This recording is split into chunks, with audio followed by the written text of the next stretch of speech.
Bueno, hoy tenemos sobre la mesa un tema, que se lee casi como un thriller político-empresarial. Totalmente. Tenemos una empresa familiar, una política que parece estar en pleno ascenso y casi 30 millones de euros en contratos públicos que están bajo la lupa. Y es fundamental decir que todo esto parte de una única fuente que vamos a analizar a fondo. Un reportaje de investigación del medio Libertad Digital. Eso es. Nuestra misión hoy es, seguir el rastro del dinero, de las conexiones que este artículo presenta, para entender bien la historia que nos está contando. Exacto. La historia gira en torno a una constructora, Sumelzo S.A., y su supuesta conexión con la política a través de la dirigente socialista Susana Sumelzo. Y el punto de partida que señala el artículo es una investigación de la Guardia Civil. De acuerdo, pues vamos a desempaquetar esto. La operativa, la UCO. Y lo que investigan, siempre según el texto, es un pago muy concreto. Un pago que podría ser clave. Podría, y esa es la palabra, podría ser la punta de un iceberg de un asunto más grande, relacionado con adjudicaciones de obra pública. El artículo construye toda su narrativa a partir de ahí. Entendido. Entonces, antes de meternos de lleno en las cifras, que sé que son el corazón de este reportaje, vamos a perfilar un poco a los protagonistas. Me parece bien. ¿Quién es Susana Sumelzo? La figura política que está en el centro de todo esto. A ver, el artículo la retrata como una figura de peso y con una lealtad muy marcada dentro del PSOE. ¿En qué sentido? Pues para dar un poco de contexto, el texto nos recuerda que fue una de los 15 diputados socialistas que en 2016 rompieron la disciplina de voto. Para votar no a la investidura de Mariano Rajoy. Exacto. Un gesto que en su momento se leyó como un apoyo incondicional a Pedro Sánchez, justo cuando su liderazgo estaba más en cuestión. Entiendo. O sea que el artículo la sitúa en el círculo de confianza más cercano al presidente del gobierno desde sus momentos, digamos, más complicados. Esa es exactamente la imagen que pinta la fuente, sí. Y añade que su carrera ha ido en ascenso desde entonces. Claro. Destaca su nombramiento en diciembre de 2023 como secretaria de Estado para Iberoamérica y el Caribe.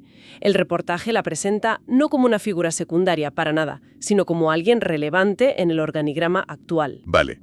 Y por otro lado tenemos la empresa, Sumelzo S.A.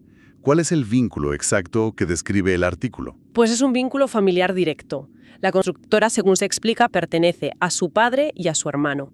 Es familiar. Sí, pero el reportaje subraya un dato que considera relevante. ¿Cuál? Que la propia Susana Sumelzo figuró como apoderada solidaria de la empresa durante un tiempo, concretamente entre noviembre de 2007 y mayo de 2008. Bien.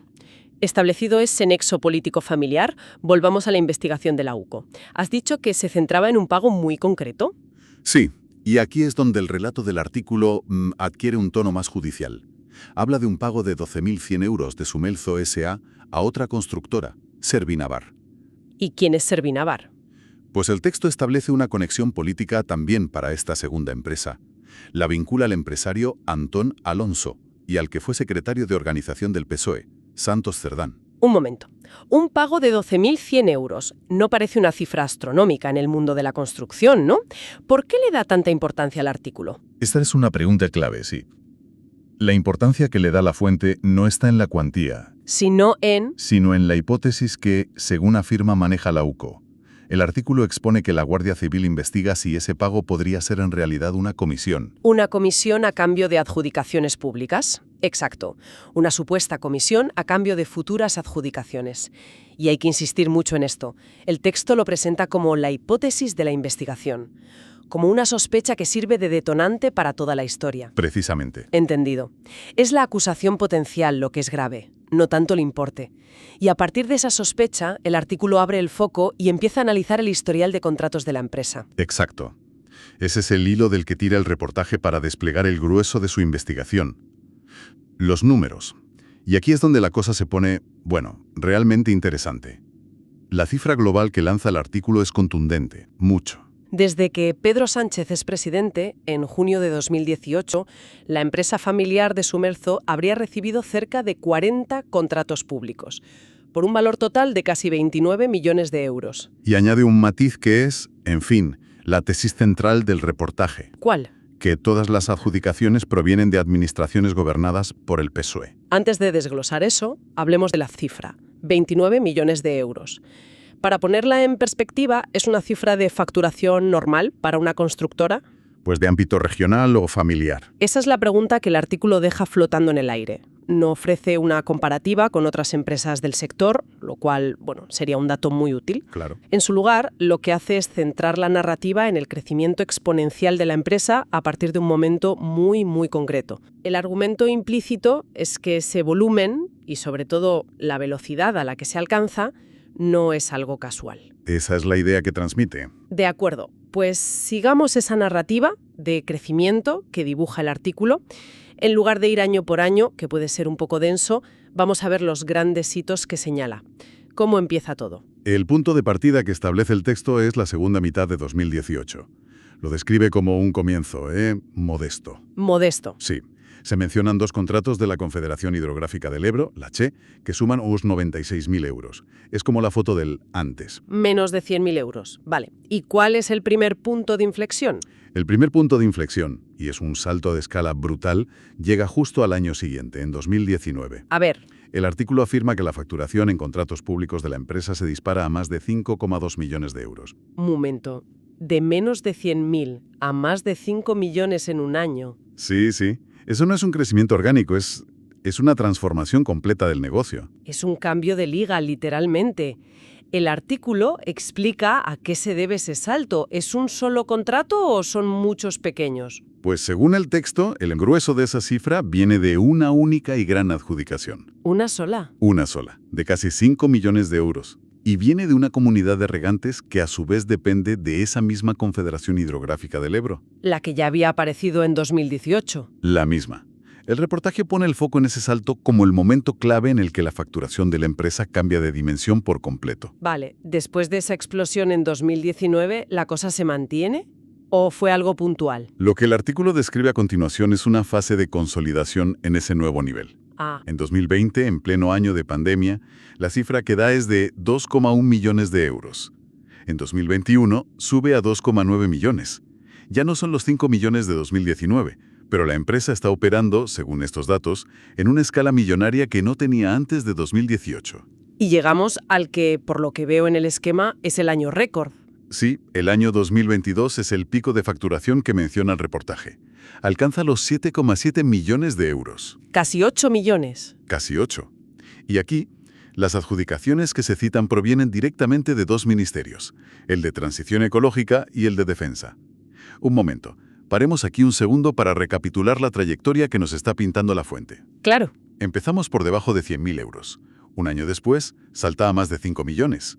Se mantiene unos años entre 2 y 3 millones y de repente, en 2022, vuelve a dar otro salto hasta casi 8 millones. Esa es la curva de crecimiento que el artículo pone sobre la mesa, ¿sí? Y supongo que sigue... Sí. Para completar la foto, en 2023, la cifra que se da es de 4,3 millones.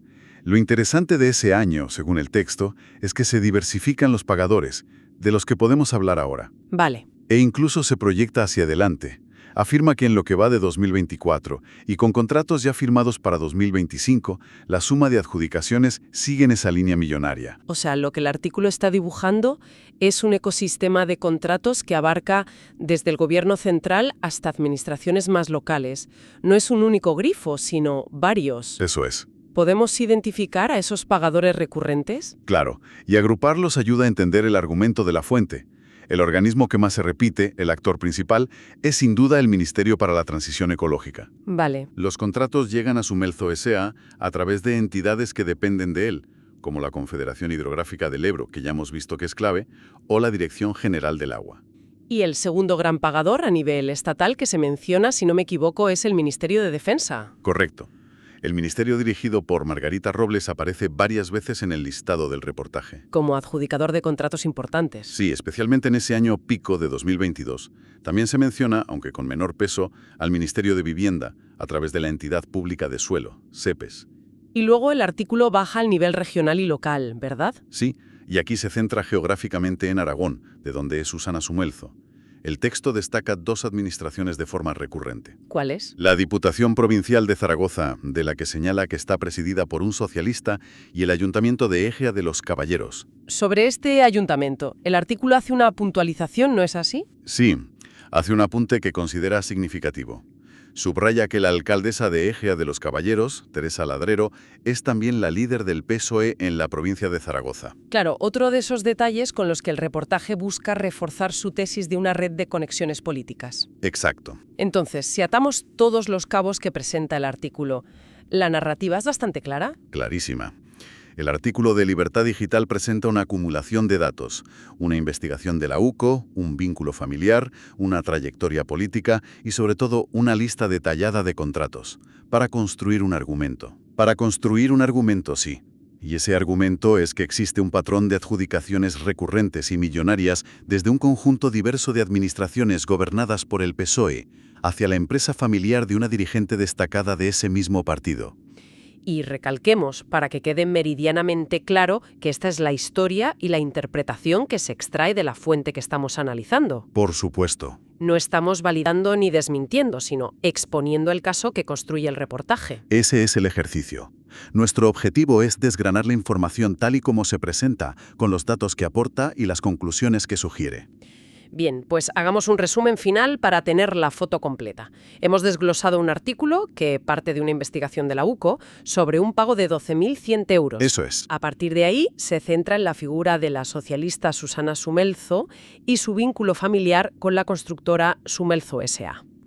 Y el núcleo duro del reportaje es ese listado de casi 40 contratos públicos por un valor cercano a los 29 millones de euros. Unos contratos que, según la fuente, fueron adjudicados a esta empresa por diferentes administraciones socialistas desde junio de 2018. Coincidiendo con la llegada de Pedro Sánchez al gobierno, sí. Entonces, lo que el texto deja caer, sin decirlo explícitamente, pero de forma bastante evidente, es la sospecha de un posible conflicto de intereses o incluso de favoritismo. Sí, la información presentada de esta manera abre inevitablemente un debate sobre los procesos de contratación pública. Y esa delgada línea. Y esa delgada y a veces borrosa línea que puede separar las relaciones políticas de las empresariales. El artículo utiliza este caso concreto para ilustrar esa problemática. Un tema complejo y con muchísimas aristas, desde luego. Sin duda. Y si me permites, me gustaría dejar un pensamiento final para la reflexión, algo que va más allá de este caso particular. Adelante. Toda esta información, independientemente de las conclusiones a las que cada cual llegue, nos obliga a plantearnos una pregunta más amplia. A ver. ¿Qué sistemas de control y transparencia son realmente efectivos para garantizar la máxima imparcialidad en la adjudicación de dinero público? Y esto es aplicable a cualquier partido que esté en el poder, en cualquier administración. Y la pregunta que se deriva de eso es aún más complicada. Exacto. ¿Cómo se distingue, con criterios objetivos e irrefutables, entre el crecimiento legítimo y exitoso de una empresa que simplemente hace bien su trabajo y sabe moverse en el mercado, y un posible tráfico de influencias donde las conexiones políticas son el activo principal? Esa es la cuestión de fondo. Esa es la cuestión de fondo, que un caso como el que describe este artículo deja abierta. Y desde luego, no tiene una respuesta fácil.